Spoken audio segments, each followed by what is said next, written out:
एक बिलवृक्ष की महिमा है। कई लोग कहते हैं बिलवृक्ष कभी घर में नहीं लगाना चाहिए, कांटे वाला वृक्ष है और मनुष्य से कम कांटा है बिलवृक्ष में, घर के आंगन में नहीं लगाना चाहिए, बाग बगीचे में नहीं लगाना चाहिए, घर के आसपास नहीं लगाना चाहिए। किसने कहा आपको? सब कहां से सुनकर आए आप सब ये लोग? अरे जिनके आंगन में बिलवृक्ष, वहां सभी तीर्थ निवास करते हैं, वहां सभी देवता निवास करते हैं। जहां बिलवृक्ष है,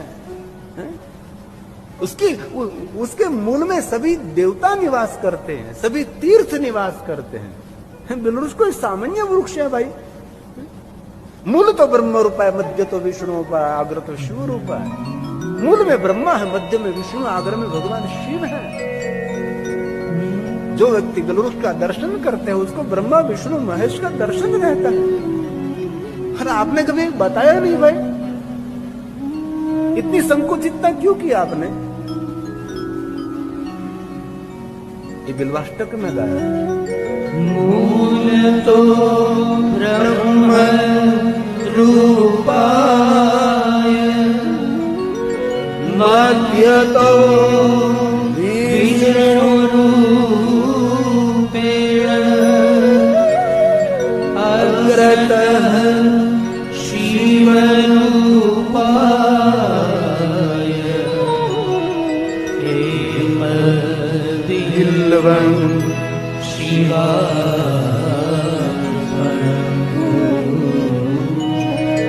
एक बिल्वं शिवार्पणम्।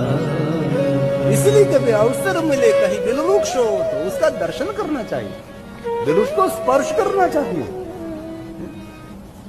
ये स्वयं शिव का स्वरूप है, ब्रह्मा का स्वरूप है, श्री हरि विष्णु का स्वरूप है, ये देवताओं का स्थान है, ये बिलवृक्ष है। इसलिए बिल्वाष्टक में कहा जो को दर्शन करेंगे, जो को स्पर्श करेंगे, दर्शनं बिल्ववृक्षस्य, स्पर्शनं पापनाशनम्, अघोर पाप संहार। सामान्य पाप नहीं, अघोर पाप में से मुक्ति मिलेगी।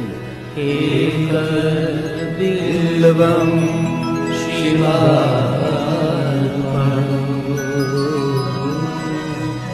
एक बिल्वं शिवार्पणम्। इसीलिए कभी बिलवृक्ष को सामान्य वृक्ष न समझें, हमारे जीवनदाता वृक्ष है, प्राणदाता वृक्ष है। स्वयं भगवान शिव जी ने लक्ष्मी के समक्ष इस बिलवृक्ष की महिमा स्वयं महादेव ने गाई है, और स्वयं शिव ने कहा कि ये पत्र मुझे प्रिय रहेगा।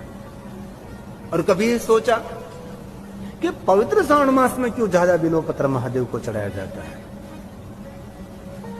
तामिली ग्रंथ में उसका वर्णन है कि महादेव ये चंद्र नक्षत्र युक्त जो पूर्णिमा रहते हैं, श्रवण करने की जिन महीने में महिमा है, जिनको हम पवित्र श्रावण मास कहते हैं, इस महीने में महादेव लक्ष्मी जी को मिले थे। इसलिए स्वयं शिव जी ने कहा लक्ष्मी इस महीने में कोई मुझे बिल्व पत्र अर्पण करेंगे, उसकी कामना मैं पूर्ण करूंगी, मैं पूर्ण करूंगा, उन पर मैं स्वयं कृपा करता रहूंगा। इसीलिए हम पवित्र श्रावण मास में ज्यादा से ज्यादा बिल्व पत्र महादेव को अर्पण करते हैं। और दूसरी बात, वैदिक परंपरा में उनकी अलग महिमा है और आयुर्वेदिक परंपरा में अलग महिमा। आयुर्वेदिक के अंदर कहा है कि पवित्र श्रावण मास ज्यादा से ज्यादा मनुष्य रोग से पीड़ित रहता है और सभी रोगों का नाश करने वाला बिल्व पत्र है। आयुर्वेद के अंदर इस पत्र की बहुत सारी महिमा है। कोई विद्वान, कोई वैद्य है जिन्होंने गहराई से शास्त्रों का अध्ययन अभ्यास किया है, उनको पता होता है कि बिल्व पत्र के बारे में, बिल्व फल के बारे में पता होता है। इसीलिए इस महीने में इसकी महिमा ज्यादा है। और महादेव ने महिमा गाई और कहा महादेव ने लक्ष्मी आपकी साधना का फल है, आपकी उपासना का यह फल है। इसका सही नाम तो वृक्ष, नाम तो श्री कहा जाता है, आपके नाम से प्रसिद्ध होगा। लेकिन कलयुग आने पर उसको कोई श्री नाम से नहीं पुकारेंगे, उसको कलयुग आने पर बिल्व वृक्ष के लोग पहचानेंगे उसको।